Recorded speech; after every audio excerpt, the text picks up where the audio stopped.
Nossa coordenadora, a professora Sheila, né, tem sido, os eventos, Sheila, né, se me permite, têm sido cada vez mais grandiosos, né, principalmente pelo conteúdo. Então, muito obrigado por tudo que vem fazendo e desempenhando pela instituição, está fantástico, parabéns. Rafael, cumprimento na sua pessoa todos os outros professores, as demais autoridades porventura presentes, sintam-se nominados. Doutores e doutoras, boa noite. Novamente, Rafael, eu tinha que fazer slide? Eu acho que eu vou ficar sem certificado, que eu não fiz o slide, não.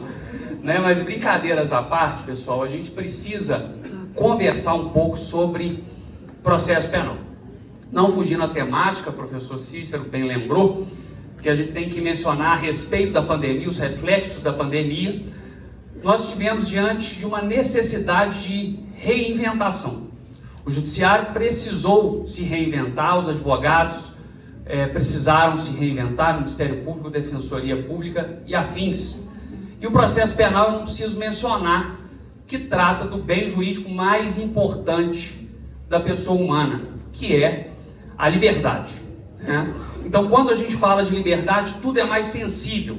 Tudo é mais sensível. Confesso que no início guardei um pouco de resistência a respeito das audiências virtuais, mas isso não prosperou até hoje e eu passo agora a justificar. E antes de efetivamente adentrar o enfrentamento do tema, eu gostaria de evidenciar que noite maravilhosa e quanto é honroso e desafiador falar depois de professores, professor Cícero, professora Simone, que brilharam na noite de hoje, mas reitero a minha consideração pelos alunos do 7º período, não preciso mencionar o quanto respeito e gosto de vocês.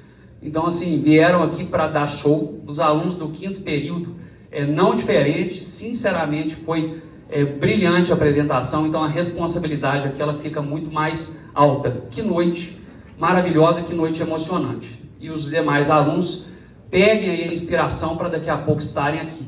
Faço um cumprimento aqui especial, porque estou observando a presença de ex-alunos. Aqui é um local de acolhimento, né, doutora Sueli? Preciso mencionar minha noiva, ex-aluna, minha advogada criminalista preferida hoje. E menciono em especial, né, para cumprimentar os demais, nosso querido aluno Lohan, querido polêmico aluno Lohan, querido, sinta-se abraçado, é uma honra tê-lo aqui nessa casa. Pessoal, sem mais delongas, vamos falar do tema em especial. Vivemos, isso não é dúvida para ninguém, professor Rodrigo, me corrija se eu estiver errado, tempos de insegurança jurídica e não é diferente no processo penal. Não é diferente no processo penal. Há uns anos atrás, o Supremo Tribunal Federal se pôs a apreciar a prisão em segunda instância, ou melhor dizendo, a antecipação efetivamente da execução penal após a condenação em segunda instância. O professor Tiago, lá na nossa aula inaugural, alertou os doutores e doutoras e disse: a interpretação é necessária onde há lacuna na lei, onde a lei exige a interpretação, não é, professor Simone? Falamos aqui hoje de necessariamente uma mudança de contexto fático lá no direito civil, que ensejou a relativização de normas, primeiro no direito civil, posteriormente no direito administrativo. E no processo penal? Bem, a Constituição Federal é muito clara e objetiva quando nos diz: ninguém será considerado culpado sem trânsito em julgado, e sentença penal o quê? Condenatórias. Trânsito em julgados, os doutores sabem melhor do que eu, é aquela decisão judicial sobre a qual não recai mais recurso. E aí o Supremo Tribunal Federal, doutor Rodrigo, pode explicar melhor do que eu, o doutor Fábio também milita muito na área, poderia explicar melhor do que eu, mas no processo penal o Supremo, há uns anos atrás, lá por volta de 2015, falou: não, depois da condenação em segunda instância, lá quando tiver recurso especial e recurso extraordinário pendente ainda, dá para a gente já iniciar o cumprimento da pena. Logo depois passa 2 anos, o Supremo volta atrás de novo, fala que não pode, que não, havendo recurso, a presunção constitucional de inocência deve prosperar, ao meu ver, de forma acertada. Vocês vão entender o link que eu vou fazer disso com a questão da prisão preventiva em regime semiaberto. Bem, num primeiro momento, então, audiências virtuais, processo penal. Reitero que tive resistência a aceitar o instituto das audiências virtuais, porque o processo penal, eu repito, ele é muito mais sensível. Então, aquela ideia de tete a tete se faz ainda mais necessário. Contudo, alguns benefícios em especiais não podem ser negados. Quando eu falo lá de crimes contra, e não polemizando, é claro, lá no quinto período de crimes contra a vida, quando a gente fala de aborto, lá no artigo 124, eu entendo que o direito penal ele tem que ter alguns princípios de filtro. Alguns princípios de filtro, dentre eles, entendam a universalidade, de forma que a lei penal, sendo a mais gravosa e restritiva, deve necessariamente se pautar pela impessoalidade. E aí, quando a gente fala de aborto, por exemplo, a gente tem uma norma que proíbe a prática abortiva, e reitero, não estou aqui polemizando, não estou aqui trazendo de forma alguma de cunho político, né? Daqui a pouco o pessoal me pediu para lembrá-los, o pessoal está fazendo um espetinho ali no restaurante, o chopp está lá, está liberado, a cervejinha, aí a gente discute política lá e fica rindo do outro. Você vai pagar? A Luna já jogou ele para mim.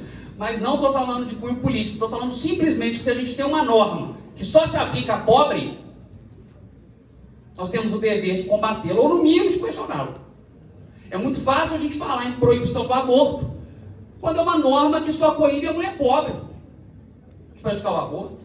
A mulher rica pode facilmente viajar para fora do país, praticar o aborto em outro território e voltar tranquilamente, ou ainda, né, procurar uma clínica muito bem estruturada que faça o procedimento. Nós sabemos, não podemos negar, infelizmente o Brasil está cheio. Não sou abortista não, tá, gente? Só estou mencionando que a gente precisa pautar o direito penal pela universalidade. Então, quando a gente fala lá em democratização da defesa, isso nos chama muita atenção. Democratização da defesa em que sentido? A preocupação lá, ou melhor, pelo menos diziam que era, do Supremo Tribunal Federal, quando falou, não, recurso especial e recurso extraordinário pendente, tem problema não, se condenou em segunda instância e criaram, né? Transitou em julgado a discussão de fato. Está escrito na Constituição não, mas criaram. O Supremo Tribunal Federal nos diz isso, sob o argumento de que os recursos especiais extraordinários seriam ali, né, meramente protelatórios e fomentariam a impunidade, né? E aí, de fato, eu preciso lembrar que o advogado do rico, o advogado daquele que tem um recurso financeiro muito abastado, conseguia, de fato, doutor Rodrigo, ir até Brasília, despachar pessoalmente com ministros, seja em sede de habeas corpus, recurso especial no STJ, o recurso extraordinário no Supremo e afins. Agora, o advogado pobre tinha condição de comprar uma passagem. Vou comprar uma passagem hoje para você ir a Brasília, né? Geralmente pauta de julgamento é um pouquinho apertada, vou comprar uma passagem em cima da hora, você vai pagar 6, 7 mil reais. Muitas vezes, quem milita aqui não me deixa mentir, as pessoas não têm condições de pagar 7 mil reais de honorários, quiçá de passagem. Então, quando eu falo para vocês de democratização da justiça, eu estou a dizer que a implementação do sistema eletrônico beneficiou e muito a defesa do pobre. Porque antes, né, os atendimentos nas cortes superiores eram exclusivamente presenciais. Você não ia ligar lá para o Supremo Tribunal Federal e falar assim, me liga aí com o ministro Barroso, e ele ia te atender no telefone, não, gente. Hoje em dia você envia um e-mail externando a necessidade de uma audiência com o desembargador, por videoconferência ou que sabe por telefone, e essa audiência vai ser designada. Então, primeiro ponto positivo, democratização da justiça. Uma ressalva, contudo, a questão necessariamente ligada ao júri, procedimento do tribunal do júri, incompatível ao meu modesto ver com o meio virtual. Então nós precisamos valorizar aquilo que foi implementado e deu certo. Por exemplo, necessidade de expedição de cartas precatórias. Numa audiência virtual, uma testemunha que mora em Juiz de Fora pode facilmente participar de uma audiência em Barbacena. Antes tinha que expedir carta precatória, aquele negócio todo para o juiz deprecado ouvir. Quer dizer, e o juiz, que é o titular, o juiz que conduz o juiz natural do processo penal, não tinha acesso ao tete-a-tete com a testemunha, que é muito proveniente, é muito importante, né? Então, em sequência, Nós falamos então da democratização da justiça, falamos que temos que valorizar os pontos positivos da virtualização, e agora falta a gente falar necessariamente da prisão preventiva, da prisão processual. E o nosso desafio final vai ser, a partir daí, entender o link de por que eu trouxe aqui a expressão trânsito em julgado para os doutores. Prometo que não vou me alongar. Prisão preventiva, doutores, para quem está ainda nos períodos inaugurais, é aquela prisão em que não há efetivamente uma condenação do sujeito. E lá no artigo 312 do Código de Processo Penal, está estipulado lá para nós os pressupostos da prisão preventiva. E recentemente, e de forma muito acertada, um pressuposto muito importante foi expresso ao Código de Processo Penal, qual seja periculum libertatis. Periculum libertatis. Então lá, diferente do direito civil, aqui no processo penal a gente tem que falar em fumus comics delicti, deu latim também, hein? E periculum libertatis, professor Cícero. Periculum libertatis, eu vou jogar esse trem no chão, não demora. Periculum libertatis é o perigo do estado de liberdade do agente.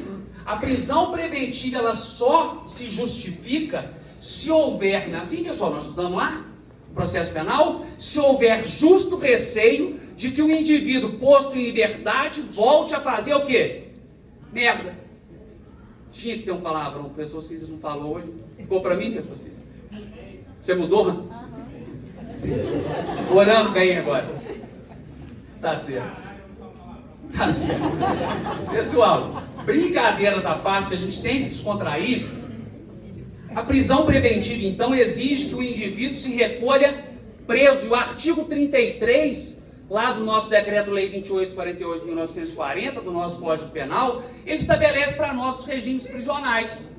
Temos lá o regime fechado, que é aquele... Teve uma voz aí mais fina que a minha, né?